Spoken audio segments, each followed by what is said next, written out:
نظام ہے جو غائب کا ہے، انسان کی نظر سے بدل ہے، چل رہا ہے۔ پھر آپ نے بارش کے لیے فرشتے مقرر کر رکھی ہے اور روح ڈالنے کے لیے فرشتے مقرر کر رکھی ہے۔ تو ہر جو کائنات کے اندر مادی نظام ہے اس کو چلانے کے لیے اللہ کے لیے فرشتوں کا نظام بنایا ہوا ہے، تو ایک چل رہا ہے۔ تو انسان کو پیدا ہے تو اللہ پاک نے فرمایا کہ میں تو اس کو جو مخلوق پیدا کروں گا انسان، اس کو اپنا خلیفہ بناؤں گا، وہ تو میری صفات کا حامل ہوگا۔ جو میری صفات ہے ایک لائن کی محنت کے اندر سے جب وہ گزرے گی مخلوق، تو پھر ان کے اندر ساری میری صفات منتقل ہوگی۔ تو اللہ پاک فرمانے لگے فرشتوں تم نہیں جانتے، میں جانتا ہوں۔ اب کہ اللہ پاک تو اللہ ہے، اللہ سے بڑی جاننے والا کون ہے؟ تو اللہ پاک نے پھر انسان کو شرکت کیا، اپنے ہاتھ سے مٹی کا پتلا بنایا اور اس میں پھر اللہ پاک نے روح ڈالی، اپنا امر، اپنا حکم اس کے اندر ڈال دیا، جس سے انسانی جسم کے اندر جو مٹی کے بنا ہوا تھا، بے حس تھا، بے جان تھا، اس کے اندر حرکت آئی۔ تو اللہ پاک نے فرمایا کہ بھائی تم سارے ملائکہ اس کو میرے خلیفہ کو آپ سجدہ کرو، یہ دنیا کے اندر میرا خلیفہ ہے، جو میں چاہتا ہوں یہ کرے گا، جو میں کہوں گا یہ کرے گا۔ فرشتوں سے حکم کیا اللہ پاک نے نورانی مخلوق سے کہ سجدہ کرے، تو سب نے سجدہ کیا سوائے ایک کے، جس کو ابلیس کہتے ہیں۔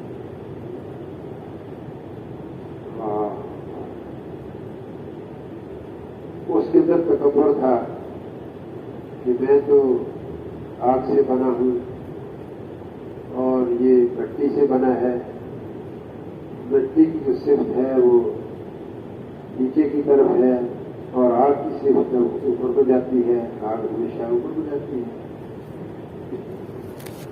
تو یہ کہہ بھی دیا انہوں نے اللہ پاک سے کہ مجھے تو آپ نے آگ سے پیدا کیا اور مٹی سے پیدا کیا، لہذا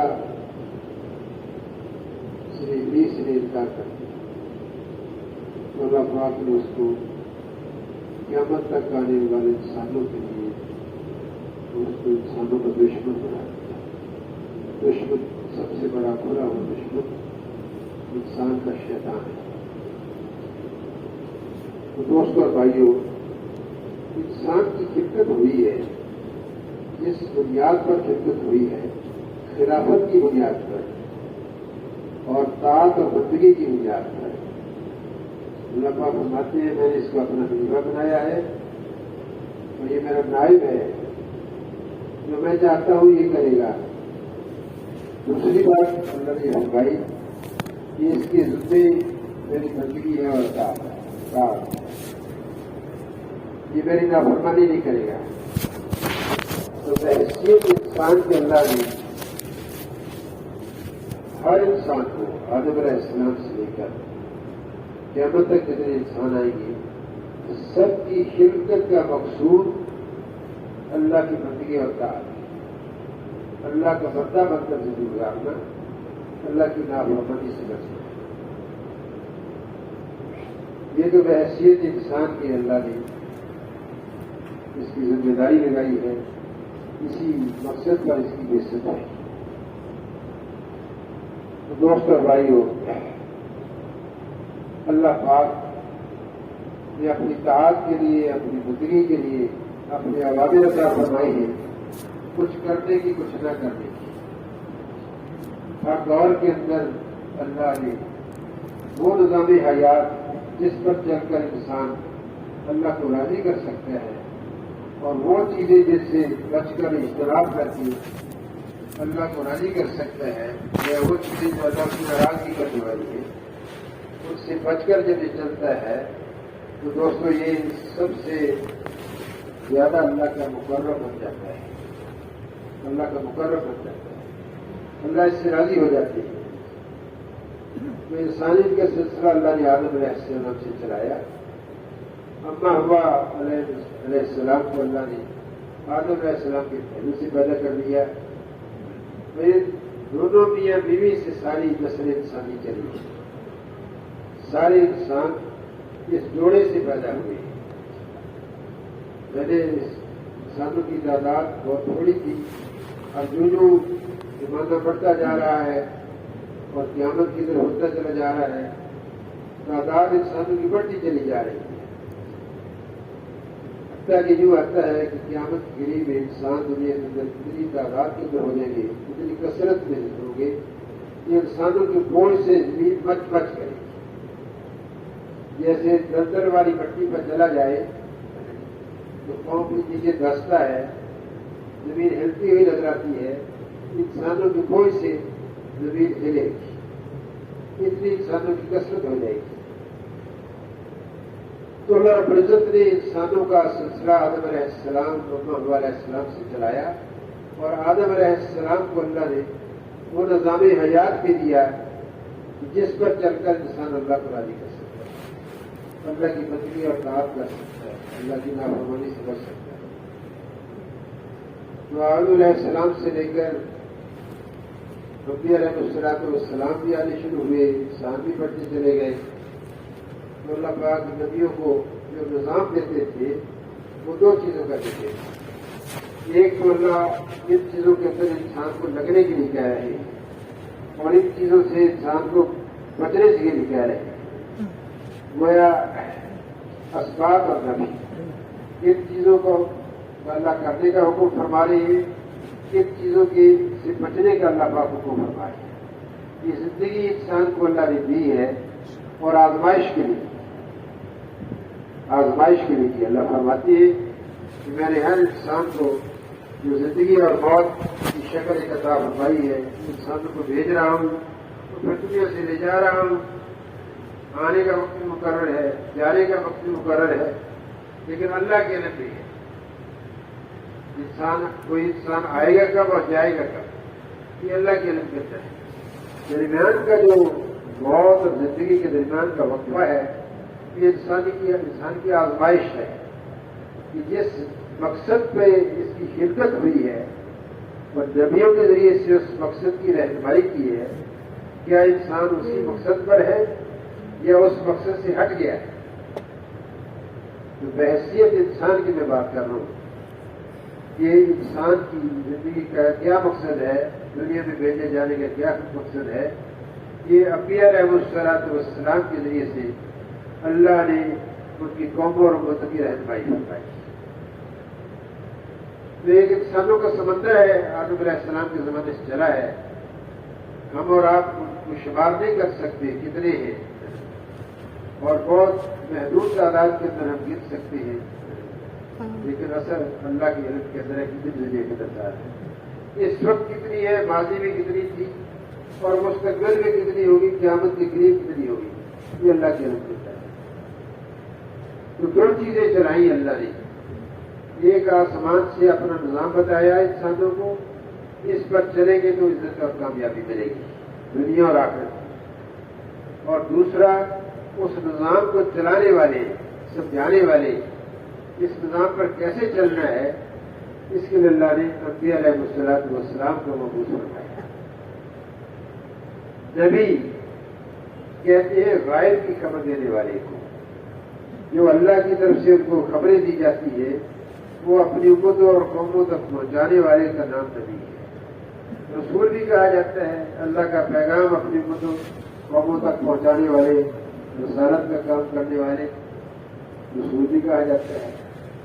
تو جتنی بھی انسانیت دنیا کے اندر آئی, کوئی قوم ایسی نہیں اللہ نے دنیا کے اندر بھیجی جس کے اندر اللہ نے اپنے پیغام پہنچانے والے ہوئے انبیاء علیہ السلام اور رسول اللہ نے نہ بھیجے علیہ السلام. سب کے سامنے اللہ نے وہ نظام بھی وحی کے ذریعے سے بھیجا جس پر اس دور کے لوگ, اس نبی کی امت کے لوگ, اس نبی کی قوم کے لوگ چل کر اللہ کی اطاعت کر کے انسانیت کا حق ادا کرے, اور اللہ کے یہاں سے جو کامیابی اور کامرانی اللہ نے ہمیشہ کی زندگی کی ترقی ہے اس کامیابی کو حاصل کرنے والا ہے. تو یہ تو اللہ پاک کا کہ نظام ہے جو اس پر چل رہا ہے اور نبیوں کا سلسلہ بھی چلتا رہا, انسانوں کا سلسلہ بھی چل رہا ہے, لیکن نبی علیہ السلام کے سلسلے کو اللہ نے حضور اکرم صلی اللہ علیہ وسلم پر آ کر ختم کر دیا. اللہ نے ایک فیصلہ کیا, اللہ کی مشیت ہے, اس کا اپنا نظام ہے, وہی بہتر جانتا ہے. تو اللہ نے فیصلہ فرمایا کہ پہلے جتنے انبیاء علیہ السلام آئے اور رسول کی اگر تشریف لائے کسی قوم اور امت کے لیے, اب نبی علیہ السلام حضرت محمد صلی اللہ علیہ وسلم کے بعد اب قیامت تک کوئی نبی نہیں آئے گا, قیامت تک نبی کوئی نہیں آئے گا. یہ اللہ نے فیصلہ ہوتا ہے. ایک بات میں اور عرض کر دوں, تھوڑی سی بیچ میں رہ گئی. جو اللہ پاک انبیاء علیہ السلام کو نظام حیات دیتے تھے, زندگی گزارنے کا طریقہ دیتے تھے, اس کا نام دین ہے. دین زندگی گزارنے کی اس مبارک طریقے کا نام ہے جس کو کسی قوم کے لیے, کسی امت کے لیے, کسی نبی کی امت کے لیے اللہ نے پسند فرمایا ہو, وہ اللہ نے جبرائیل علیہ السلام کے ذریعے سے اس نبی اور رسول تک پہنچایا. وہ انسانوں کا بڑا وقت کیا ہوا نظام نہیں جو نبی لے کر آئے اللہ کی طرف سے. یہ اللہ نے نبیوں کو عطا فرمایا, انسانوں کا بنایا ہوا نظام نہیں, خالق کائنات کا بنایا ہوا نظام. ایک اللہ بنانے والے ہیں, پیدا کرنے والے ہیں. اللہ بہتر جانتے ہیں یہ انسان کی 6 فٹ کی مشین کس طرح سے استعمال ہو, تو پھر اس 6 فٹ کی مشین سے انسان زیادہ سے زیادہ فائدہ حاصل کر سکتا ہے یا زیادہ سے زیادہ کامیابی اور کامرانیاں اس کو حاصل ہو سکتی ہیں. جو ایک مشین کا ڈیزائنر ہے, بنانے والا ہے, وہی جب سمجھتا ہے کہ اس مشین کے فلاں پردے کے اندر کیا ڈالا جائے, فلاں پردے کے اندر کیا ڈالا جائے, یا فلاں پردے کو کیسے استعمال کیا جائے, یہ بھی اس مشین سے زیادہ سے زیادہ فائدہ اٹھائے گا. اسی طور پر خالق کے کائنات اللہ رب العزت سارے جہانوں کو پیدا کرنے والے, سارے انسانوں کو پیدا کرنے والے, سارے جنات کو پیدا کرنے والے, ساری مخلوقات جاندار غیر جاندار کو پیدا کرنے والے, وہ بہتر جانتے ہیں کہ یہ میری بنائی ہوئی مخلوق, یہ میری بنائی ہوئی چیزیں کیسے استعمال ہو تاکہ چیزوں سے انسان زیادہ سے زیادہ پیدا ہوتا ہے. تو انسانوں کو جو نظام حیات اللہ نے عطا فرمایا وہ اللہ پاک کی اپنی پسندیدہ چیز ہے, اللہ کی محبوب چیز ہے. اللہ چاہتے ہیں میرے بندے ایسے استعمال, اور واسطے کے طور پر اللہ نے, سبب کے طور پر انبیاء علیہ السلام کو اللہ نے اس کی رہنمائی کے لیے انسان کو. میرے دوستوں اور بھائیوں, ہمارا اور آپ کا جمع ہونا اس بات کے لیے ہے کہ ہم اللہ کی مرضی میں بتاؤ زندگی گزار رہے ہیں یا اللہ کی مرضی کے خلاف زندگی گزار رہے ہیں. خالق کی کائنات, اس کائنات کا پیدا کرنے والا, اس کائنات کا پورا مالک, کوئی چیز اللہ کی, پھر دوستوں سوائے انسانوں اور جنات کی, کوئی چیز اللہ کے امر کے ظاہر باہر نہیں ہے. اللہ کا نظام اتنا مضبوط ہے جس کے اندر کوئی تبدیلی نہیں ہو سکتی.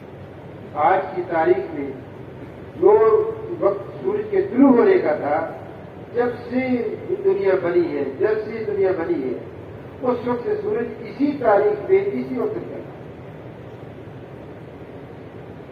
اور آج کے دن جس جو غروب ہوا ہے سورج, جب سے دنیا بنی ہے اس وقت سے لے کر آج تک سیکنڈز کا تقریب ہوا ہے, ایک ہی وقت کے اندر غروب ہوا ہے. تو دوستوں کتنا اللہ کا نظام ہے, نہ اس کے اندر تاخیر ہوتی ہے نہ اس کے اندر تقدیم ہوتی ہے, نہ اس میں تاخیر ہوتی ہے نہ اس کے اندر سبقت ہوتی ہے. آگے بڑھتے اتنا اللہ کا نظام ہے. تو دوستوں بھائیوں, اس اللہ نے حضور اکرم صلی اللہ علیہ وسلم کو اپنے نبی بنایا.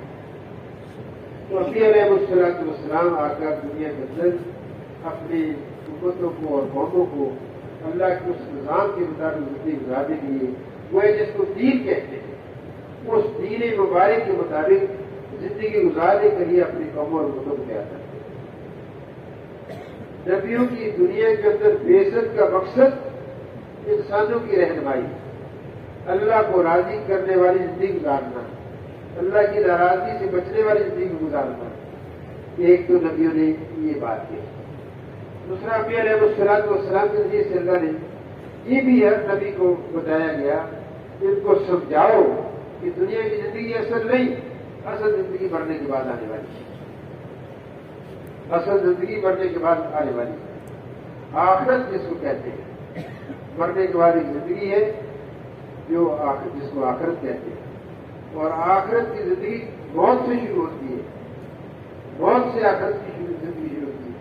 جیسے موت سے پہلے کی جو زندگی ہے انسان کی، دنیا میں آنے سے پہلے کی زندگی، اس کی بھی مراحل ہے. عالم ارواح تھا اور عالم سرب تھا، باپ کی پشت تھی، اور پھر عالم بطن ماں کا پیٹ تھا. یہ تین نظام مرحلے پہلے گزر چکے ہیں. اور پھر عالم دنیا ہے، دنیا کے اندر ہم چل رہے ہیں. پھر عالم برزخ ہوگا، قبر کا نظام، قبر کی زندگی ہوگی. پھر میدان محشر ہوگا، قیامت کا دن ہوگا، حساب کتاب کا دن ہوگا. پھر پرصراط پر سے گزرنا ہوگا. اس کے بعد پھر ہمیشہ کی زندگی ہوگی جس کو عبدالرحمان کی زندگی. تو یہ اس کی خبر نبی نے دی اپنی قوموں اور امتوں کو. یہ دنیا کی زندگی اصل نہیں، یہ تو اللہ نے آزمائش کے لیے بنائی ہے. کون میری اطاعت کرتا ہے، کون میری نافرمانی کرتا ہے، کون اچھے عمل کرتا ہے، کون ایسے عمل کرتا ہے جو اللہ کو ناراض کر دے. اور ایک جگہ اللہ نے اور فرمایا کہ میں نے زمین و آسمان کو بنایا اور اس کے اندر مختلف خوبصورتیاں میں نے پیدا کر دی. اس کے اندر کشش کی چیزیں اللہ فرماتے میں نے پیدا کر دی. ان کشش کی چیزوں کو پیدا کرنے میں جو اللہ کی مراد یہی ہے، وہ عظیم و زینت اللہ نے پیدا کر دی. اس میں میری طرف سے بندوں پر یہ آزمائش ہے. میں پھر یہی دیکھنا چاہتا ہوں کہ کون بندے میری رضا والے اعمال کرتے ہیں، کون بندے میری ناراضگی والے اعمال کرتے ہیں. تو حقیقت دوستوں یہ ہے کہ ہم اور آپ سارے کے سارے ایک آزمائش کے اندر ہیں. صبح سے لے کر شام تک ہماری آزمائش چل رہی ہے اور اللہ کا غائب کا نظام ہماری اس آزمائش کو اپنی فہرست بنا رہا ہے. جیسے میں نے کہا کہ فرشتوں کا نظام ہے ایک اللہ کا. ہمارے ساتھ بھی فرشتے لگے ہوئے ہیں. صبح تو فرشتے ہر بندے کے ساتھ آتے اور اثر تک غروب تک وہ کام کرتے ہیں. اور رات کے لیے اور 2 فرشتے آ جاتے ہیں، وہ فجر کی بات تک کام کرتے ہیں. کام کیا کرتے ہیں؟ ایک فرشتہ دائیں کندھے پر بیٹھا ہے، دوسرا بائیں کندھے پر بیٹھا ہے. یہ سارے کے سارے حساب کر رہے ہیں، لکھ رہے ہیں. اچھے عمل کس نے کیے، دین کے مطابق عمل کس نے کیے، کتنے کیے، دائیں طرف والا فرشتہ لکھتا ہے. اور پھر جو غلط اعمال ہوئے اس کو بائیں والا فرشتہ، بائیں کندھے پر بیٹھنے والا فرشتہ اس کے لیے معمول ہے، ان اعمال کو لکھتا ہے. ہاں ایک بات اور ہے کہ دائیں کندھے والا فرشتہ بائیں کندھے والے فرشتے پر ذمہ دار ہے. بائیں کندھے والا فرشتہ دائیں کندھے والے فرشتے کی مرضی کے بغیر عمل نہیں لکھ سکتا اس بندے نے جو عمل کیا ہے. ہاں دائیں کندھے والا فرشتہ خود مختار ہے. یوں ہی کسی نے کوئی عمل کیا اللہ کی رضا والا، اللہ کی مرضی والا، فوراً لکھ دیا. یا کسی نے عمل کرنے کی نیت ہی کی ہے تو اس نے فوراً لکھ دیا اس نے عمل کرنے کی نیت. ہاں بائیں کندھے والے کے لیے وہ معمول ہے، وہ با اختیار نہیں ہے. وہ پوچھتا ہے اس بندے سے فلاں خطا ہوئی ہے، اس کی آنکھ غلط استعمال ہوئی ہے، ذہنت ہوئی ہے، اس کی زبان لڑکھڑائی، اس سے جھوٹ بولا ہے، اس نے غیبت کی ہے، میں لکھوں. بائیں کندھے والا ڈیسیژن لیتا ہے، حکم لیتا ہے، پوچھتا ہے. تو دائیں کندھے والا یہ کہتا ہے نہیں ابھی انتظار کرو. اگر صبح کوئی خطا کی ہے تو کہتا ہے انتظار کرو. پھر پوچھتا ہے، پھر کہتا ہے ابھی انتظار کرو۔ جب فرشتوں کی تبدیل کا وقت آتا ہے تو پھر وہ پوچھتا ہے کہ میں اس کی خطا، اس کی غلطی یا اس کی نافرمانی اس کے اعمال میں درج کروں؟ پھر دائیں تلوار فرشتہ کہتا ہاں ایک اس کی خطا ہے، مہلت دیتے ہیں اللہ پاک۔ یہ فرشتے خود سے نہیں کرتے، اللہ کی طرف سے مامور ہے کہ تمہاری ذمہ داری دائیں کرنے والے کی یہ ہے، بائیں کرنے والی۔ میرے دوستوں بظاہر ہم دکان پر بیٹھے ہیں یا دفتر کی فائل کھول کر بیٹھے ہیں یا کسی بہت بڑی صنعت کو چلا رہے ہیں یا صنعت کے اندر مزدوری کر رہے ہیں یا کسی بازار کے اندر اپنے کاروبار کر رہے ہیں، لیکن اللہ کا یہ غائب کا نظام ہر انسان کے ساتھ چل رہا ہے۔ اور جب انسان اس دنیا سے چلا جائے گا اور حساب کتاب پیش ہونے کا وقت ہوگا تو کوئی عمل ایسا نہیں ہوگا جو اس نے دنیا میں کیا ہو اور اس کے اعمال نامے سے ظاہر ہے۔ ہر عمل اس کے سامنے ہے۔ تو یہ تو بحثیت انسان کے سب کے ساتھ معاملہ ہے، قیامت تک جتنے انسان ہیں۔ لیکن میرے دوست اور بھائیوں، ایک تو اللہ نے انسان چلائے، دوسرا اللہ پاک نے انسانیت کو چلایا، دوسرا اللہ رب العزت نے انبیاء علیہ السلام کو چلایا۔ یہ لوگوں کو اگر سمجھائیں کہ یہ اللہ کی زندگی ہے، اللہ نے زندگی دی ہے، گزارنے کے لیے طریقہ بتایا ہے، اس پر چلو۔ تو انبیاء علیہ السلام اپنی قوموں اور امتوں کو اللہ کے نظام حیات جس کو دین کہتے ہیں اس پر چلنے کے لیے تیار کرتے ہیں۔ انسان چونکہ مٹی سے بنا ہے اور اس کی طبیعت جو مٹی سے بنی ہوئی چیزیں ہیں یا دنیا کے اندر جو زیب و زینت کی چیزیں پھیلی ہوئی ہیں اس کی طرف انسان کی طبیعت چلتی ہے، اس کی طرف چلتی ہے۔ یہ حدیث پاک کا مفہوم ہے کہ ہر چیز اپنے اصل کی طرف لاؤ، ہر چیز اپنے اصل کی طرف لاؤ۔ جو انسانی جو جسم ہے اس کا خاصہ بھی یہ ہے کہ اپنے اصل کی طرف چلتا ہے۔ جو مادے سے چیزیں بنی ہیں، مٹی سے چیزیں بنی ہیں، ان کو حاصل کرنے کے اندر یہ کوشش کرتا ہے۔ دنیا کی زیب و زینت کو حاصل کر، چاہے مال کی شکل میں ہو، چاہے عزت کی شکل میں ہو، چاہے دولت کی شکل میں ہو، چاہے جائیداد کی شکل میں ہو، تو انسان اس کی طرف رکھتا ہے۔ تو انبیاء علیہ السلام یہ کہتے ہیں نہیں دیکھو، اس حدود کو کراس نہ کرو جس حدود کے اندر رہنے کے لیے اللہ نے فرمایا ہے، جتنا استعمال کرنے کے لیے اللہ نے فرمایا ہے اسی کے اندر رہ کر اپنی زندگی گزارا۔ نبی آ کر محنت کرتے تھے، جب ان کی محنت کے نتیجے میں اللہ پاک لوگوں کو اس مبارک زندگی، آسمانی زندگی، خدا کی عطا کی ہوئی زندگی کو اپنی زندگی گزارنے کا نصب و رحم بناتے ہیں۔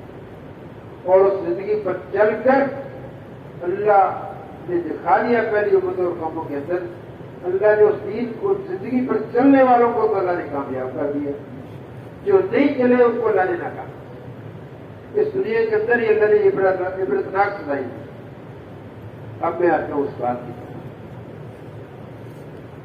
قرآن پاک ہدایت کی کتاب ہے، رہنمائی کی کتاب ہے۔ اس کے اندر ہماری امت کے لیے رہنمائی ہے۔ ایک بات بیچ میں رہ گئی، نبیوں کے سلسلے کو اللہ نے حضور صلی اللہ علیہ وسلم کو اور حضور اکرم صلی اللہ علیہ وسلم کو جو اللہ نے دین عطا فرمایا، زندگی گزارنے کا طریقہ عطا فرمایا، میرے دوستوں کو اس طریقہ زندگی کا نام اسلام ہے۔ اللہ نے دوسرا فیصلہ یہ کیا کہ قیامت تک اب کوئی نبی اور نہیں آئے گا، لیکن آپ صلی اللہ علیہ وسلم کی جو مبارک امت ہے اس کی ذمہ داری اللہ نے لگائی، اس مبارک کام کو کرے گی، یہ امت کرے گی جس کام کو اللہ نے انبیاء علیہ السلام سے، انبیاء علیہ السلام سے جس کام کو اللہ نے دیا ان کی قوموں اور امتوں کی رہنمائی کے لیے، امت مسلمہ محمد صلی اللہ علیہ وسلم کی امت کو اللہ نے اس محنت کی، اس کام کی کرنے کا ذمہ دار بنایا۔ اور پھر اللہ نے یہ بھی فرمایا، اسی ایک مقصد کی وجہ سے، اسی ایک شرافت اور سعادت کی وجہ سے میں نے باقی ساری قوموں پر محمد صلی اللہ علیہ وسلم کی امت کو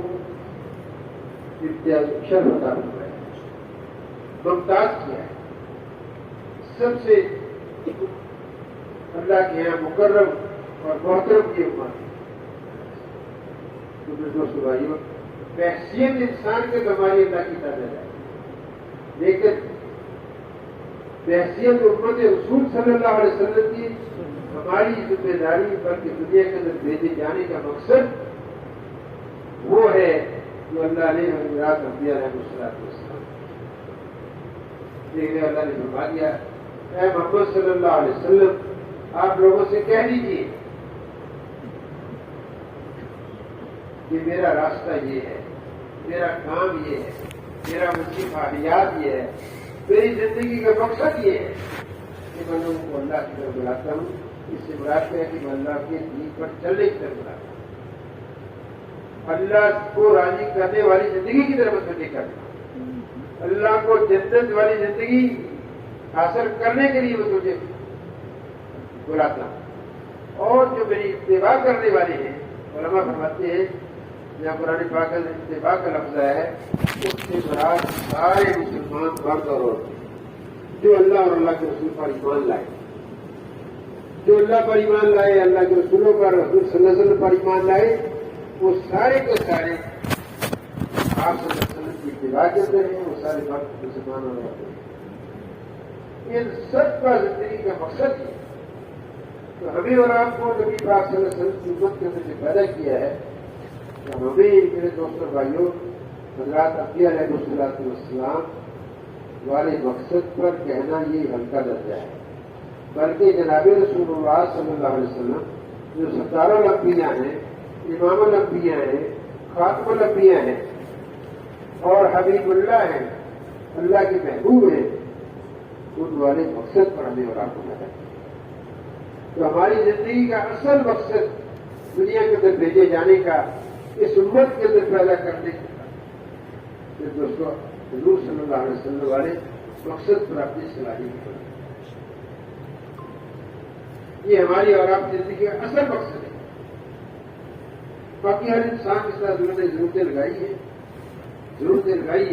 کھانے کی ضرورت لگائی ہے، لباس کی ضرورت لگائی ہے، اور مکان کی، سواری کی، نکاح کی، یہ ضرورتیں ہیں۔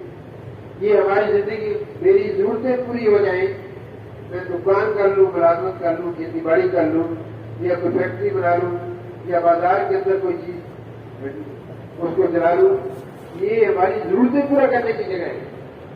لیکن دوستوں بھائیوں، زندگی کا مقصد وہ ہے جو اللہ نے دیا ہے۔ تو امت ساری کی ساری اس مقصد پر تھی۔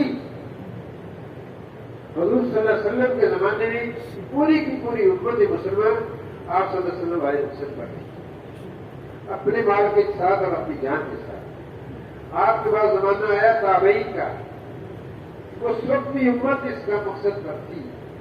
اس پر تابعین کا زمانہ آیا، اس وقت بھی امت اس کا مقصد پر تھی۔ 3 زمانے اللہ پاک نبی صلی اللہ علیہ وسلم فرماتے ہیں کہ سب سے اچھا زمانہ تو میرا ہے، اور اس کے بعد کا زمانہ، پھر اس کے بعد 3 زمانوں کا تذکرہ کیا امت خیر والے۔ تو دوستوں بھائیوں، دوبارہ امت اس مقصد پر آ جائے جس مقصد پر جناب رسول اللہ صلی اللہ علیہ وسلم کو چھوڑ کر گئے تھے، اس کے لیے محنت کرنا، کوشش کرنا ہماری ذمہ داری ہے۔ جب ہم اور آپ محنت کریں گے تو اللہ اپنے کو بس۔ تو نبیوں کی محنت کو اللہ نے سبب بنایا لوگوں کو دین پر چلنے کی ہدایت کے لانے کا۔ نبیوں کی محنت سبب بنائی، ہر چیز دنیا کے اندر اس کے سبب کے وجود میں آنے سے وجود میں آتی ہے۔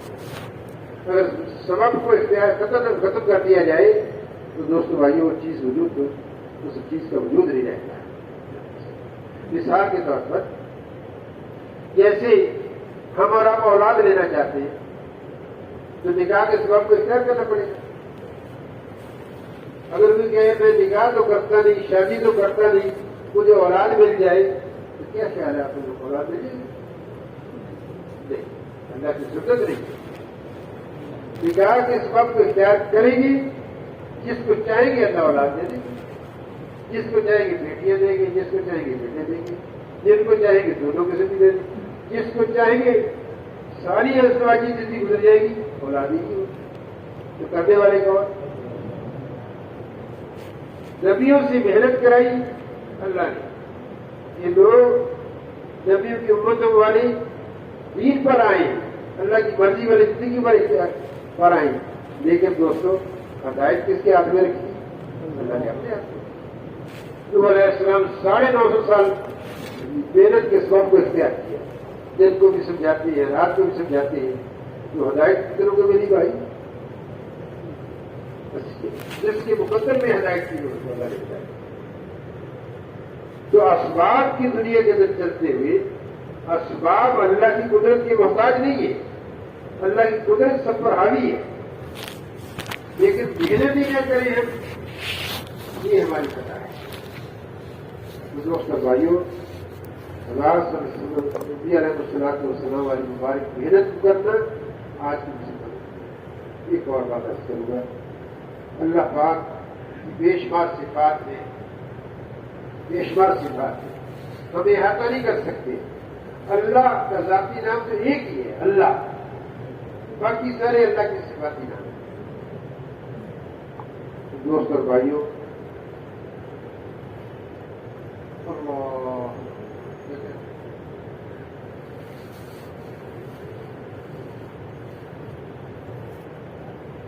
ہاں، ایک اللہ کی صفت ہے عادل ہے، اللہ پاک عادل ہے، عدل کرتے ہیں، اور اللہ کی صفت، اللہ کی ہر صفت کامل اور اکمل ہے، اس میں کوئی کمی نہیں ہے۔ اللہ سمیع ہے، سننے والے ہیں، اللہ کے سننے میں کوئی رکاوٹ نہیں۔ سارے آسمانوں پر زمین کی تہوں میں کیا ہو رہا ہے اللہ سن رہے ہیں۔ اللہ بصیر ہے، اللہ دیکھتے ہیں، اللہ کے لیے کوئی حاجت نہیں، کوئی رکاوٹ نہیں، کوئی پردہ نہیں، جو کچھ ہو رہا ہے اللہ براہ راست دیکھ رہے ہیں۔ اور اللہ علیم ہے، اللہ جاننے والے ہیں، جو آسمانوں میں ہو رہا ہے، زمینوں میں ہو رہا ہے، جنگلوں کے اندر ہو رہا ہے، سمندروں میں ہو رہا ہے، اللہ سب کی جاننے والے ہیں۔ وہ محاذ صفات ہے، مفتی جان آپ فرمایا کرتے تھے، یہ 3 صفات اور محاذ صفات ایسی جیسی ان 3 صفات کے اندر کوئی کمی نہیں، ایسے اللہ کی صفت عدل ہے، اس میں بھی کوئی کمی نہیں۔ پہلے انبیاء محنت کر کے جاتے تھے رحمۃ اللہ والسلام، ان کے جانے کے بعد ان لوگوں کے اندر ذوق آتا تھا ایمان اور عمل میں، دینی زندگی گزارنے کے اندر ذوق آتا تھا، اور نبی کے جانے کے بعد اللہ پھر اور نبی بھیجتے تھے، وہ محنت کر کے جاتا تھا، ان کے جانے کے بعد پھر دین کے اندر ذوق آتا تھا، اللہ اور نبی بھیجتے تھے۔ پھر اللہ رب العزت نے فرمایا کہ تواتر کے ساتھ کہہ رہے ہیں، کوئی قوم ایسی نہیں، کوئی جس کی طرف اللہ نے ہدایت دینے والی نہیں، کوئی قوم ایسی نہیں جس کی طرف نبی نہیں بھیجی، کوئی قوم ایسی نہیں جس کی طرف رسول نہیں بھیجی، بلکہ ایک وقت میں کئی نبی بھی آئے، ایک قبیلے کے لیے دوسرے رسول، باپ نبی ہے تو بیٹا بھی نبی ہے، باپ نبی بیٹا بھی نبی ہے، ایسے کرتا ہے۔ تو دوستو بھائیوں، اللہ نے ہدایت کا نظام چلانے کے لیے، لوگوں کو سمجھانے کے لیے نبی علیہ الصلوۃ والسلام کے مضبوط نظام چلایا۔ تو بھائی حضور صلی اللہ علیہ وسلم کی امت، آپ صلی اللہ علیہ وسلم کی دنیا سے تشریف لے جانے کے بعد جیسے پہلی امتوں کی دین کے اندر دین پر چلنے میں کمی آتی رہی، اس امت کے اندر بھی کمی آتی تھی۔ صرف عدل کا تقاضا یہ تھا کہ اللہ آپ صلی اللہ علیہ وسلم کی بات نہیں بھیجی، لیکن اللہ عزت نے اپنی صفت جو مکمل ہے عدل کی، اس کے ذیل میں اپنی طرف سے عرض کر رہا ہوں، اللہ نے پوری امت مسلمان کو اس محنت کے، اس کام کے کرنے کا مکلف بنایا جو کام پہلے انبیاء علیہ السلام کرتے ہیں۔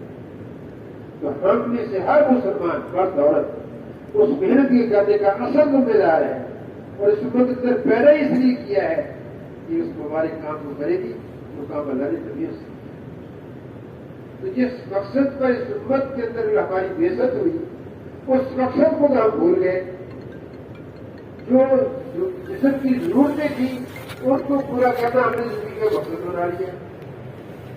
مقصد بھول گئے اور جو ضروریات زندگی تھی ان کو اب امت مسلمان دوبارہ اس مقصد پر آ گئے جس مقصد پر حضور صلی اللہ علیہ وسلم کو چھوڑ کر گئے تھے. اس کے لیے میرے دوست اور بھائیوں محنت کرنا کوشش کرنا پڑے. دوری مت اس پر آئے. کیسے آئے گی اس پر؟ میرے دوست اور بھائیوں نبیوں نے جو آ کر محنت کی ہے یا حضور صلی اللہ علیہ وسلم نے جو ترتیب محنت سبب اختیار کیا ہے اس سبب کو اختیار کرنا ہے. وہ کیا ہے؟ دعوت کا سبب. دعوت دینا, اللہ کا تعارف کرانا, اللہ کی طرف بلانا. اس مالوں کو مت بھولو جس نے پیدا کیا, جس نے آنکھیں دی, جس نے زبان دی, جس نے دماغ دیا, جس نے کان, جس نے ہاتھ پاؤں دیے,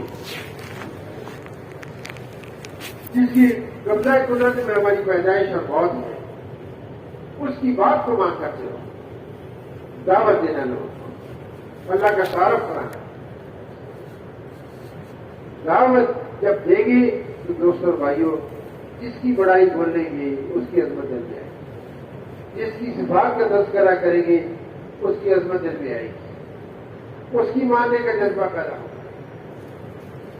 دوستوں بھائیوں ہمارا اس خدمت کا اصل کام دعوت دینا, اللہ کی طرف بلانا, جنت کی طرف بلانا. موت کے بعد آنے والی زندگی ہے اس کی بھائی تیاری کر لو. اس بات کا تذکرہ کرنا. جتنا اس دعوت کے عمل کے اندر ہم اور آپ رکھیں تو اللہ پاک ہمارے دل کی یقین کو اللہ کی ماننے کا جذبہ پیدا ہوگا, اللہ کے سامنے کھڑے ہونے کا خوف پیدا ہوگا, اللہ کی نافرمانی سے بچنے کا خوف پیدا ہوگا. کیونکہ اس نافرمانی پر جو سزا ملنے والی ہے جب اس کو بار بار سنیں گے, بار بار سنیں گے, اور اللہ کی طرف سے حکم کو پورا کرنے پر جو انعامات ملنے والے ہیں جب اس کو بار بار سنیں گے تو پھر تو بھائی اللہ کی راضی کرنے والے اعمال کی طرف انسان چلے گا. تو دعوت دینا اصل اس امت کا کام ہے. آج دعوت چل رہی ہے باتیں, مال ایسے کمایا جاتا ہے, ایسے جمع کیا جاتا ہے, جائیداد ایسے حاصل کی جاتی ہے, ڈگریاں ایسے حاصل کی جاتی ہے. باتیں کی ختم ہونے والی چیزوں کے تذکرے. اللہ پاک کی بڑی ذات ہے, انبیاء علیہ السلام کی تذکرے, جنت کے تذکرے نہیں, قبر کے تذکرے نہیں. دوستوں بھائیوں جتنا ہم آخرت کا تذکرہ کریں گے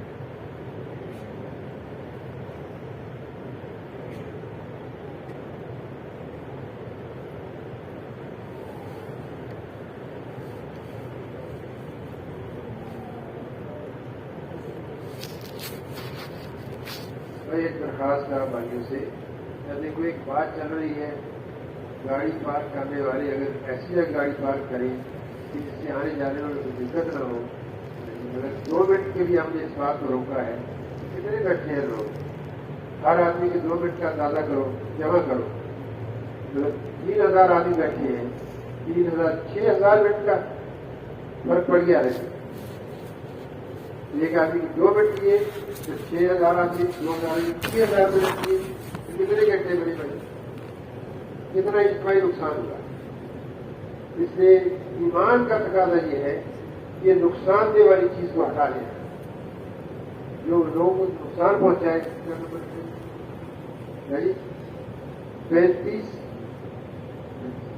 35-37 کی گاڑی کا نمبر ہے, وہ ایسی جگہ کھڑی ہے جہاں پہ بول رہا ہوں. سے جس کی بھی گاڑی ہے اس کو ایک طرف کر دو.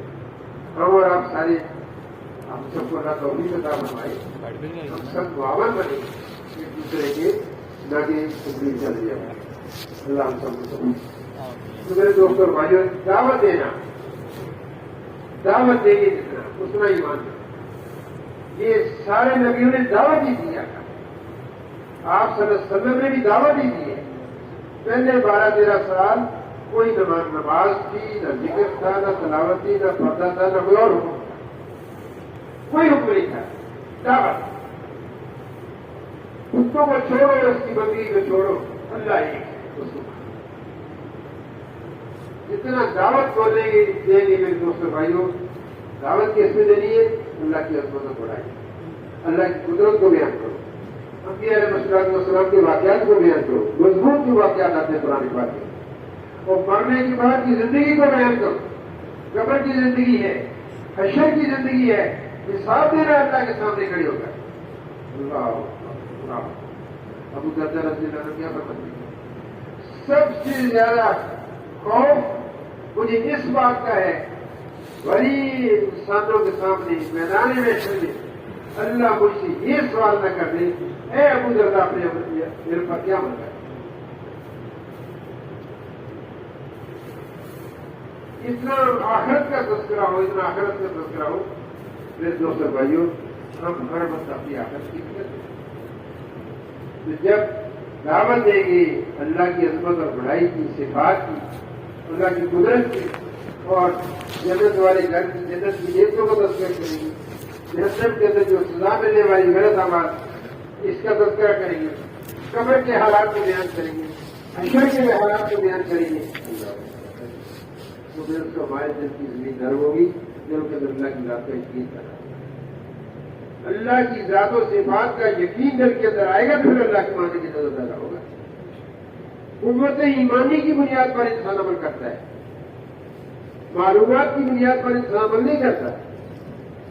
مطلب آپ تیسری کلاس کے بچے سے اٹھا کر پوچھے، وہ بھی کہتے ہیں کہ پانچ وقت کی بات ہو، نمازوں کا نام بھی کہہ دے گا، اوقات بھی بتا دے گا، لیکن دوستوں بھائیوں اگر عمل کو دیکھا جائے تو کتنے لوگ آزان سنتے مسجد میں جاتے ہیں؟ اس کی وجہ معلومات کی کمی نہیں ہے، جانتے ہیں، لیکن ایمان اندر اتنا کمزور ہے، اللہ کا خوف اتنا کم ہے، اللہ کی عظمت اتنی کمزور ہے، اللہ کا حکم پورا کرنے کی جان دیتے ہیں۔ ایمان بنے گا تو عمل آئے گا، ایمان بنے گا تو عمل آئے گا، ایمان کے بغیر عمل نہیں۔ کیا آتا ہے کسی بات کے اندر؟ اللہ اکبر، جب ظہر کی اذان ہوتی ہے ایمان والے لوگ اٹھتے ہیں، وضو کرتے ہیں اور مسجد کی طرف سے، ایمان والے، مضبوط یقین والے، جن کو اللہ کا خوف ہے، جن کو اللہ کو راضی کرنے کا جذبہ ہے، اللہ نے وہ پکارا ہے، اٹھتے ہیں، چلتے ہیں، نہ گرمی کو دیکھتے ہیں نہ سردی کو دیکھتے ہیں، چلتے ہیں۔ جیسے یقین کمزور ہے، اذان پہ اذان پتہ نہیں چلتا بھی اذان پہ ہوئی کہ نہیں، یہ بھی نہیں پتا چلتا، اتنا مصروف دنیا کے اندر۔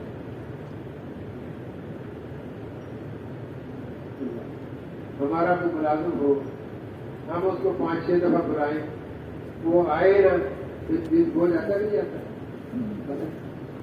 اللہ پاک کو رحیم اور کریم، بار بار اللہ کی طرف بلایا جا رہا ہے، آؤ میری طرف، آؤ میری طرف، آؤ کمزور، آؤ نماز کی طرف، یقین اتنا کمزور ہے اس پر جانے کے لیے۔ تو یقین کی بنیاد پر انسان بنتا، اور یقین کے بارے میں ہی قبر میں پہلا سوال ہوگا، تیرا یقین کیا تھا، رب کس کو جانتے تھے؟ اور دوسرا سوال کیا ہوگا، تیرا دین کیا ہے، کس دین پر انتظار کر رہے ہو؟ محمد صلی اللہ علیہ وسلم کے لائے ہوئے دین پر عمل کر کے آئے ہو، یا اپنی خواہش والی انتظار کر رہے ہو، یا زمانے کے رواج کے مطابق انتظار کر رہے ہو؟ اس دن قبر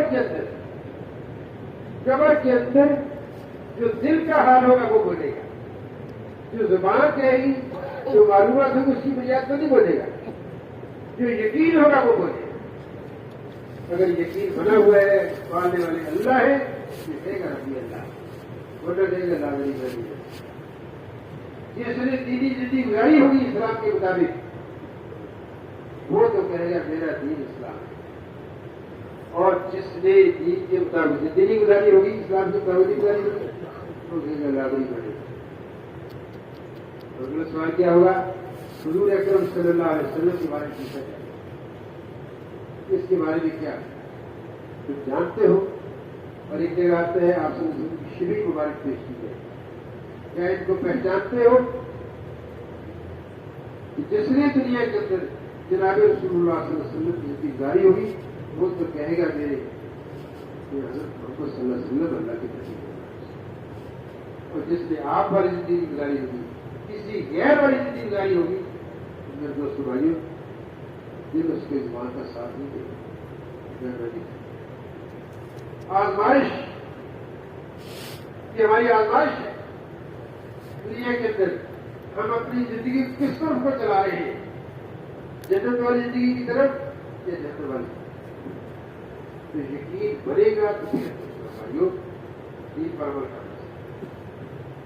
جب یقین بنتا ہے، صحابہ فرماتے ہیں سب سے پہلے ایمان سیکھا پھر ہم ایمان سیکھا۔ وہ دین مبارک اس پر کیسے عمل کرنا ہے، ایمان پہلے سیکھا پھر اس پر عمل کرنا۔ تو 100% بات کی پڑھنے کی اذان ہوتی دینا پڑ جاتا ہے۔ آپ صلی اللہ علیہ وسلم کے بارے میں آتا ہے، گھر کے اندر گھر کے لوگ کے اندر بیٹھے ہوتے تھے، خوش طبی کا ماحول بھی ہوتا ہے، باتیں چل رہی ہوتی تھی، کیوں ہی اذان پڑھتی سنتے تھے تو آپ صلی اللہ علیہ وسلم اٹھ جاتے۔ یہی حال اکثر صحابہ کا تھا، اذان سنتے ہی ہر چیز سے کٹ گئے، اللہ کا حکم آ گیا، اللہ کا بلاوا آ گیا، تو ایمان بنا۔ کس نے بلایا، کس کی طرف بلا رہا ہے؟ دنیا اور آخرت کی کامیابی کی طرف بہت بلا رہا ہے اللہ۔ اور نماز چھوڑ دینا اس کا تصور نہیں، جماعت کی نماز چھوڑ دینا تصور نہیں۔ بعض صحابہ کی نظر کا یقین یہ تھا کہ مسجد کے بغیر تو نماز ہوتی نہیں، مسجد کے بغیر نماز ہوتی ہے۔ تو دوستوں بھائیوں، جتنا ہم اپنی دعوت کو چلائیں گے ایمان مضبوط عمل مضبوط، نماز جتنی دعوت دیں گی اتنا نماز کے اوپر ہمارا بھی اعتماد ہوگا۔ دعوت دینے پہ تیار کرنا، نمازوں کے لیے تیار کرنا، نمازوں پر کیا ملے گا اس کے فضائل ایک سے فضائل اللہ اکبر۔ امام غزالی رحمۃ اللہ کیا فرماتے ہیں، ایک آدمی دونوں کی نماز اپنی تو محنت کرو، دو فرض نماز پہ جو ملنے والا ہے ساری زندگی کی نفل عبادت اس کو پورا نہیں کر سکتا۔ ایک آدمی دونوں رکعت کی بات فرض کی یہ کر کھڑا ہوتا ہے، پہلی رکعت پڑھی دوسری پڑھی، پھر 2 رکعت نفل کی نیت سے کھڑا ہوا، جو فرضوں میں پہلی دوسری رکعت میں پڑھا وہی اس نے نفل میں پڑھ دیا، لیکن فرض کی نیت سے جو پڑھا گیا پڑھی ہوئی 2 رکعت اس کا درجہ اتنا ہے کہ ساری زندگی 2 نفل پڑھتا چلا جائے اس کو تم پیسے سے پہنچ اور آخر کی طرف جائے۔ اس لیے میرے دوستوں بھائیوں، اذان ہوتے کا کام سکھاتے ہیں، نماز کی تیاری میں لگنا ہے، جو نماز کے انتظار میں نماز کی تیاری ہوتا ہے دوسرے نماز کے ساتھ اللہ پاک اپنے رحمت کے دروازے کھولتے ہیں، قدم قدم پر نیکی ملتی ہے اور قدم قدم پر اللہ پاک گناہ معاف کرتے ہیں اور درجہ بلند کرتے ہیں، ایک درجے کا فاصلہ پیچھے آسمان تک، اتنا بڑا اللہ پاک نے بتا دیا۔ اور مسجد میں داخل ہوتے ہی اللہ پاک ہاتھوں دروازے جیسے سے بچ گئے اور دیکھنے کی بارش شروع ہو جاتی ہے، اللہ کا مہمان بن جاتا ہے، اللہ کی پناہ بھی آ جاتا ہے، اللہ کے گھر بھی آ جاتا ہے۔ دوسرے بھائیوں، اس حالت کو ہم اس لیے خود بھی نماز کی پابندی کرنا ہے، اوروں کو بھی نماز کی پابندی کے لیے تیار کرنا ہے۔ ہم نے 10 آدمی کو نماز کے لیے تیار کیا، تو 5 ہر آدمی کی 50 ہوتی نمازیں اور 5 بھائیوں روزانہ 50-55 نمازوں کا جاتے ہیں۔ اگر انہوں نے آگے 10 رسم تیار کر دیا تو ہزاروں لوگ قیامت تک جو اس طرح چلے گا، اس پہلے آدمی کو جس نے پہلے 10 آدمی کو تیار کیا ان سب کا اجتماعی اجر اس پر دینے والے کو یہی ہے دوستوں سرمایہ ہے۔ آخر دنیا سے جائیں تو خالی ہاتھ نہ جائے، کچھ لے کر۔ اور عشرت اللہ فرماتے تھے ہماری نماز دعوت کلمہ نماز ہی کی ہے، کلمہ بن جائے تو کلمہ دل کے اندر اتر جائے، زبان کی ڈوک سے نکلا ہوا بول دل کی حقیقت بن جائے، زبان کی ڈوک سے دل کے اندر اتارنے کی جو محنت ہے اسی کا نام یہ ہے۔ جب یقین بنتا ہے پھر ایک ایمان کا درخت بنتا ہے جس کی جڑیں اور جس کی شاخیں آسمان تک اور بڑی مضبوط جڑیں ہیں، جس کا کلمہ کمزور، یقین کمزور ہے، وہ ایسا ہے جیسے وہ درخت ہے جس کی بنیاد نہیں ہے، اس کی بنیاد دوستوں بھائیوں، یقین ایمان وہ دولت ہے جو جس کی وجہ سے جنت کی ساری آگ اللہ ساری آگ اور ایک جہنم سے نکال کر اللہ جنت میں ڈالا۔ اللہ فرمائیں گے جس کے دل کے ذرہ بھی ایمان ہے، کبھی بھی مجھ سے ڈرا ہے، کبھی اس نے میرا نام لیا ہے، تو سب کو جنت سے نکال دیا۔ اعمال والی جنت، اللہ کی رضا والے اعمال کی جنت، اللہ کی مرضیات والی جنت۔ دیکھیے ہمیں پوچھنا پڑے گا اس وقت اللہ کے کیا حکم ہے، اور حضور صلی اللہ علیہ وسلم کی کیا طریقہ ہے، بحثیت داڑے کی کیا ہے، بحثیت دارے کی کیا حکم ہے، سند کا مالک کی کیا حکم ہے، باپ کی حیثیت سے کیا حکم ہے، بیٹے کی حیثیت سے کیا حکم ہے، بھائی کی حیثیت سے ان کے حکم ہے، اور پڑوسی کی حیثیت سے ان کا حکم ہے۔ اللہ کا کیا حکم ہے اس حال کے اندر اس کو معلوم کرنا، پھر نبی علیہ السلام کا کیا ہے اس کو معلوم کرنا، اسی کا نام دین ہے۔ ہر حال کے اندر اللہ کے حکم کو معلوم کرنا اور حضور صلی اللہ علیہ وسلم۔ میرے دوست بھائیوں، آج ہر چیز سے باخبر ہے لیکن اللہ کی ذات سے باخبر ہے۔ سب سے قریب ہمارے اللہ کی ذات ہے، سب سے زیادہ قریب، ہمارے دکان کے مال سے زیادہ قریب، ہماری دفتر کی فائل سے زیادہ قریب، میرے بھائی اور بیٹی کے بیٹے سے زیادہ قریب کون ہے؟ سب سے قریب اللہ کی ذات ہے، اسی ذات سے اللہ ہوا۔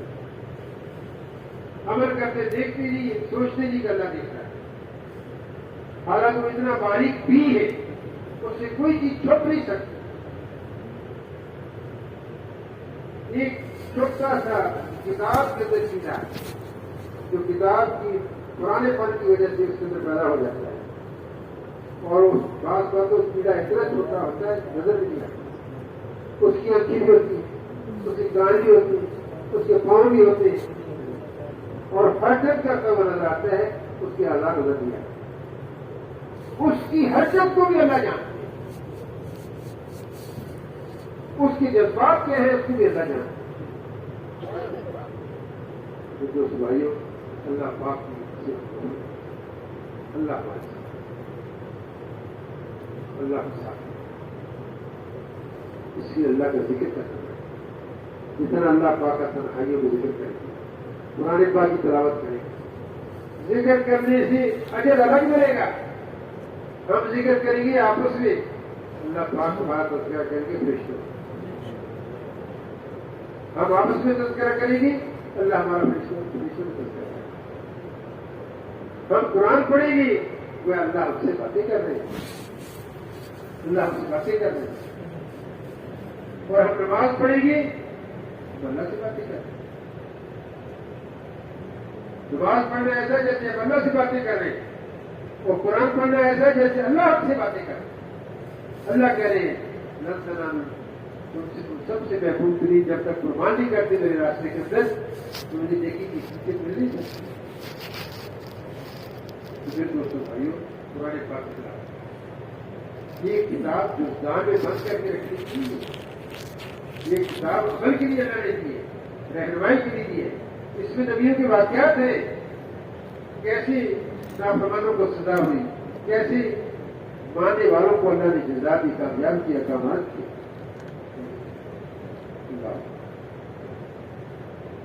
ایک صحابی رضی اللہ عنہ بیمار ہو گئے اور ان کی نرینہ اولاد نہیں تھی، اس وقت کے جو امیر المومنین تھے وہ آئے خیریت پوچھنے کے لیے.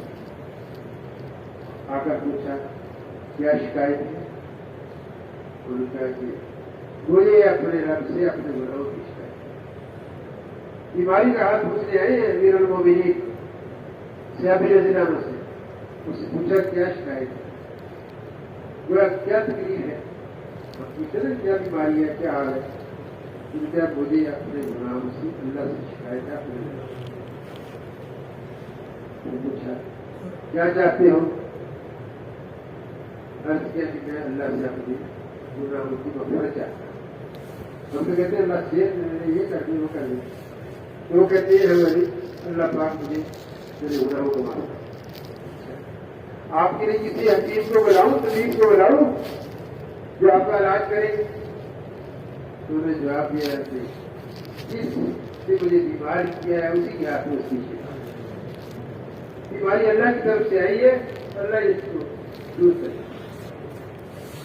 میں نے جیسے عرض کیا اس کو راج کی چاہیے بچیے تو امیر المومنین کہنے لگے کیا میں آپ کے رزیدہ مقرر کر دوں؟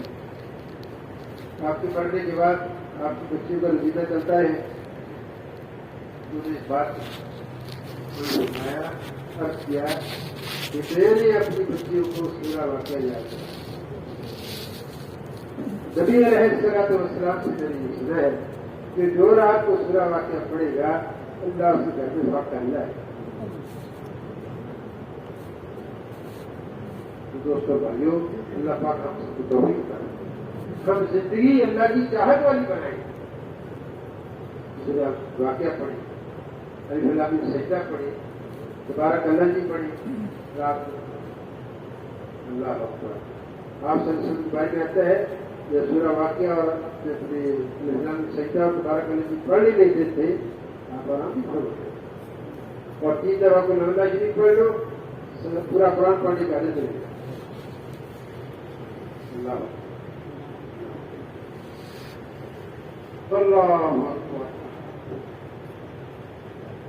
دوستوں بھائیوں, زندگی بنے گی آغاز, مرنے سے پہلے کی مرنے سے پہلے.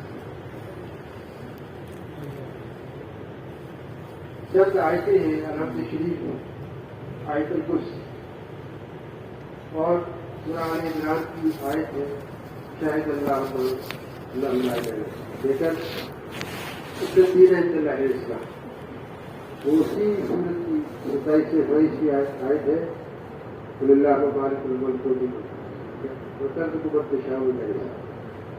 ان آیتوں کو, صورتوں کو جب اللہ پاک نے دنیا کے اندر نازل فرمانے کا ارادہ فرمایا تو یہ صورتیں اللہ کے عرش کے ساتھ چپٹ گئی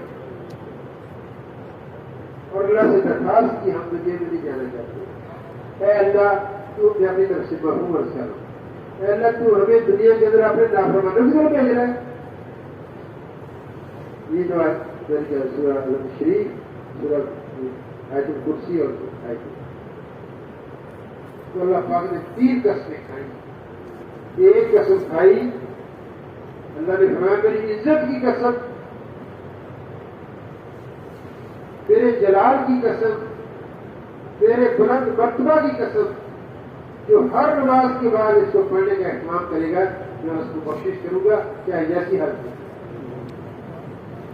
کیا لگتا ہے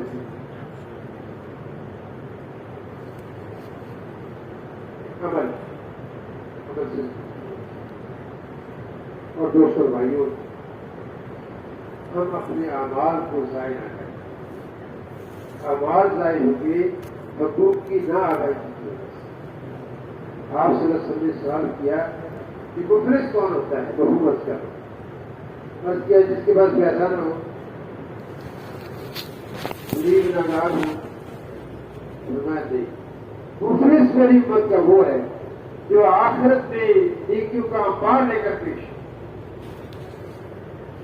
اگر پہاڑوں پر رکھی جائے تو پہاڑ تک جائے گی نیکیاں لے کر آئی, لیکن کسی پڑوسی کا حق ہمارا ہوا, کسی بیٹی کا حق ہمارا, کسی بیٹے کا حق ہمارا, اور کسی اور ملنے والے کا حق ہمارا, کسی کی زمین دبا لی, کسی کا پیسہ دبا لیا. حقوق کا مطالبہ کرنے والے آئیں، جو نیکیوں کا انبار لے کر پہاڑ لے کر گیا، پھر اس وقت میرے دوستوں آخر میں سکہ نیکیوں کا چلے گا، پھر نیکیوں کو لے کر جانے والی نیکیاں تقسیم ہوگی، حتیٰ کہ مطالبہ کرنے والے حقوق کے باقی رہ جائیں گے، نیکیاں اس کی ختم ہو جائیں گی۔ حقوق کا مطالبہ کرنے والوں کے ہونا پھر اس کی حقوق کی نادائیگی کی وجہ سے اس کے اثر پر اس کا عمل نہیں کرے، نیکیاں لے کر جانے والا گناہوں کا بار لے کر جہنم میں ڈال دیا۔ میرے مکان کی دیوار پڑوس والے سے اونچی نہ بنے، 10 دن پڑوس والے کام سے اس کی ہوا نہ رک جائے، کیا حقوق؟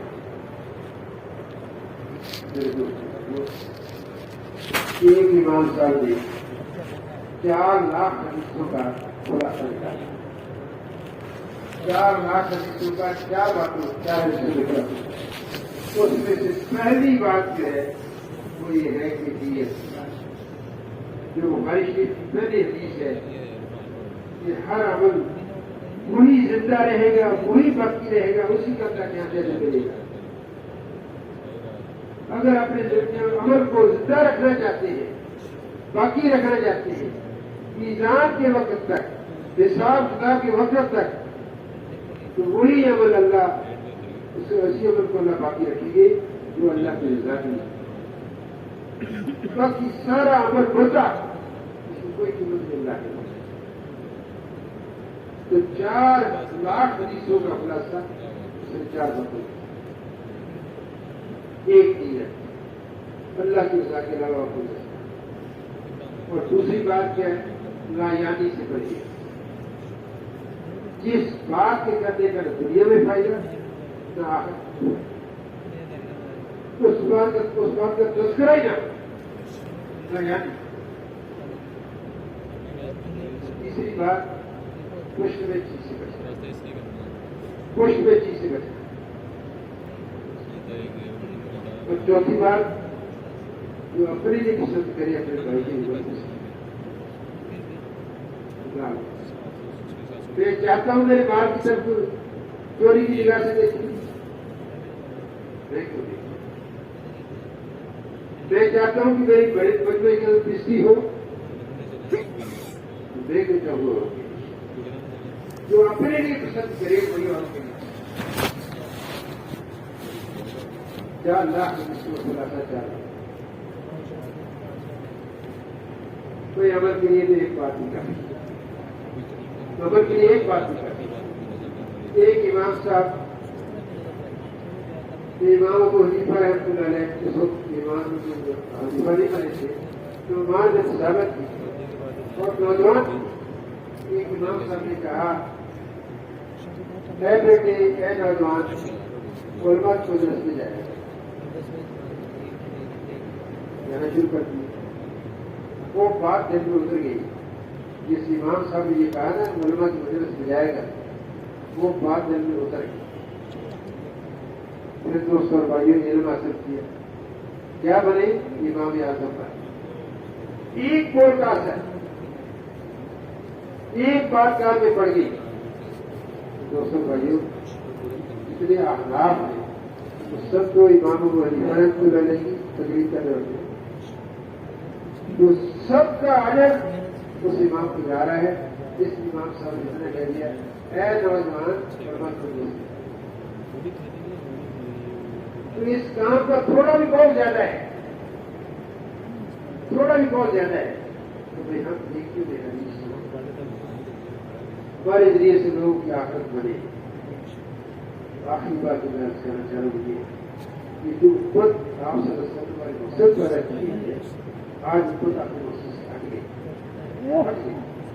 آج ہم نے تجارت کو مقصد بنایا، کھیتی باڑی کو مقصد بنایا، تعلیم اور تحقیق کو مقصد بنایا، صنعت کاری کو مقصد بنایا، اور اولادوں کو پالنے کو مقصد بنایا۔ جس مقصد کے لیے میں نے پیدا کیا تھا،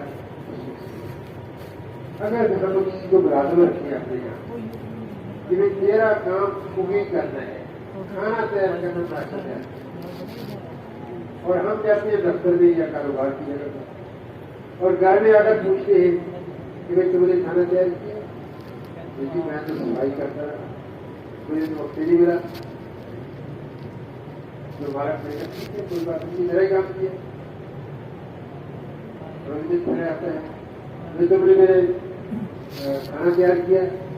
جی میں تو کپڑے دھوتا رہا، تمہارے جوتے صاف کرتا رہا، فلاں گھر کا کام کر اور پھر پیسہ جلاتا ہے، پھر پوچھتا ہے کہ تم نے کھانا تیار کیا؟ اس کام کے لیے رکھا تو پھر کوئی اور ادھر کر دیتا ہے، میں تو فلاں کام کرنے کے لگے آتا ہے، میرے گھر کا فلاں کام کر گیا. آپ سے میں پوچھتا ہوں وہ مالک کتنی دیر تک برداشت کرے؟ کیوں بھائی مالک کتنی دیر تک برداشت کرے؟ حتیٰ کہ مالک یہ کہہ دے گا جس مقصد کے لیے تجھے رکھا تھا اس مقصد کو تو نے پورا نہیں کیا تو فارغ کہے گا نہیں کہ اللہ کی ذات یعنی جس نے ہمیں اور آپ کو اس امت کے اندر پیدا کیا، حضور صلی اللہ علیہ وسلم ہمارے مقصد میں پیدا کیا، ہم کہتے رہے کہ ہم تو فلاں کام میں لگے رہے، فلاں کام میں لگے رہے، کہ اللہ قبول کر لیں. دوستوں بھائیوں، ہم آپ صلی اللہ علیہ وسلم ہماری ترقی میں زندگی بنائیں، آپ ہمارے مقصد پر اپنے مال و کو خرچ کریں، اپنی صلاحیتوں کو اس کام پر حضور صلی اللہ علیہ وسلم کی سوچ اور فکر لگی، راتوں کی نیند اڑی، آپ کے نامبارک شہید ہوئے، آپ کی بچوں کو طلاقیں ہوئی، جس کام کو کرنے میں دوستوں بھائیوں اس کام کو کرنا ہم اپنا کام ہی نہ سمجھے. میں کہتا میں تو پرانے باغ یاد کرتا، میں تو فلاں کے رکھائی کا کام کرتا رہا، غریبوں میں پیسہ تقسیم کرتا رہا. جس مقصد کے لیے پیدا کیا وہ مقصد تو نے میرا ہی کیا. اللہ فرماتے میرے سامنے دکھاؤ، میری اطاعت کے لیے تیار کرو. دوستوں بھائیوں ہم سب اس میں پتا ہوا ہے، ہم اللہ سے معافی مانگے کہ اللہ آج میں تم سے پتا ہوں. یہ میں اپنی طرف سے بات نہیں کر رہا، مولانا یوسف رحمۃ اللہ اس بات کو بہت کھولتے ہیں. جس کام کے لیے تجھے دنیا کے اندر حضور صلی اللہ علیہ وسلم کی امت کے اندر پیدا کیا اس کام کو تم نے کیا نہیں. بے شک تو نے میرا ہی کام کیا، کپڑے دھوئے، بے شک تو نے گھر کی صفائی کی، گھر کا فلاں کام کیا فلاں، لیکن جس کام میں رکھا وہ تم کی. اس لیے دوستوں بھائیوں اس مبارک محنت کو سیکھنا جس کو سردار الانبیاء حضرت محمد صلی اللہ علیہ وسلم کرتے گئے. دوستوں بھائیوں ہماری حیثیت کی اس امت کے اندر آپ صلی اللہ علیہ وسلم ہمارے کام پر جب اس محنت کو کریں گی اللہ پاک جیسے پہلے میلے کے اندر لوگوں کو ہدایت دی، لوگوں کو ہدایت اللہ ہی اس محنت کو ہم نے سکھائی. ہم نے جو محنت ساری لگائی تجارت پہ، تعلیم پہ لگائی، باغبانی پہ لگائی، کھیتی باڑی پہ لگائی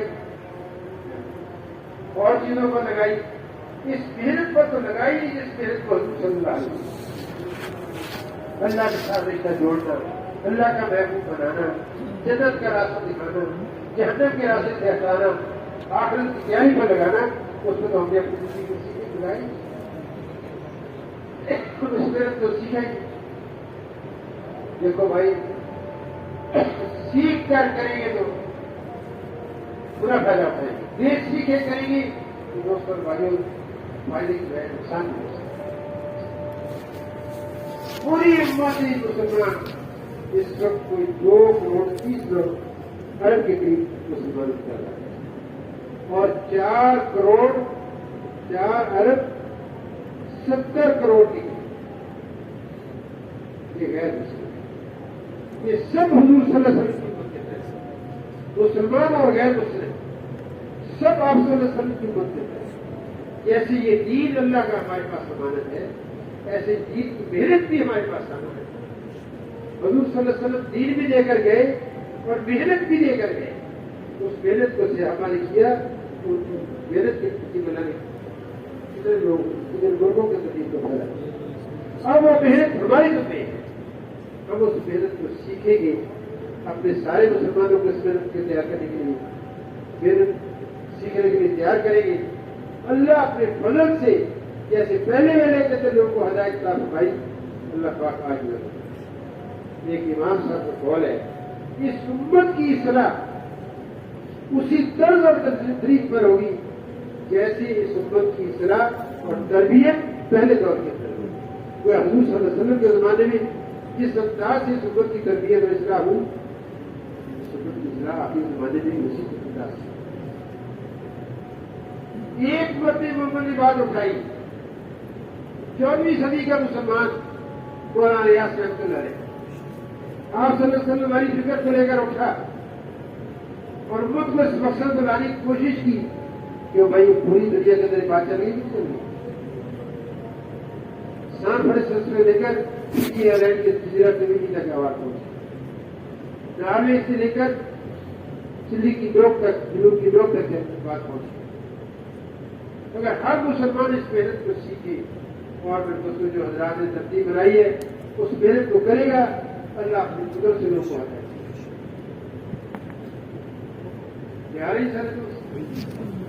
اس کے لیے آپ لوگ میں اپنی بات کروں درخواست ہے, جب تک ہمارا بھائی نہ کہے اس بات کی تیاری کرے اس وقت کہہ دو.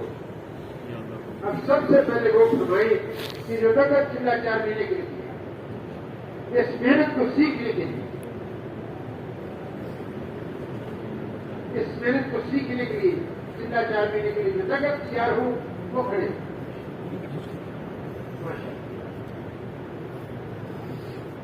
اللہ بھی ہو گیا. جی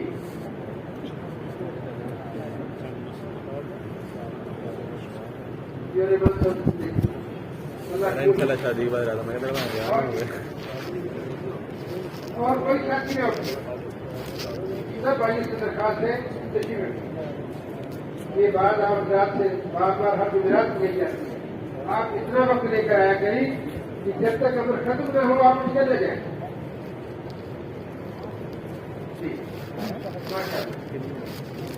اور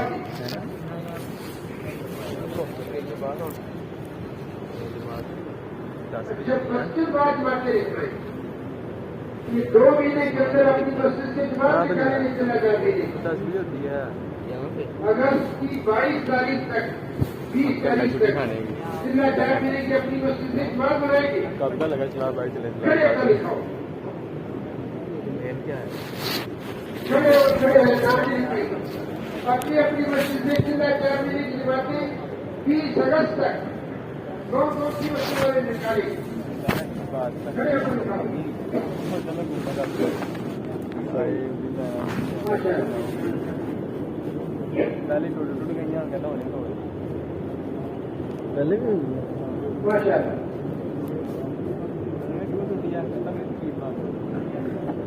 ماشاء اللہ.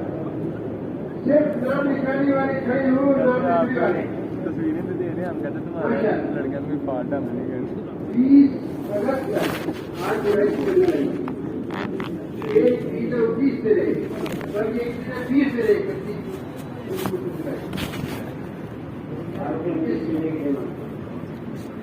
60 دنوں کے اندر ضلع 4 مہینے کی جماعت اپنی مسجد سے مسجد بات مارتے ہوئے لگانے کے لیے کون کو تیار ہے. ماشاء اللہ ماشاء اللہ.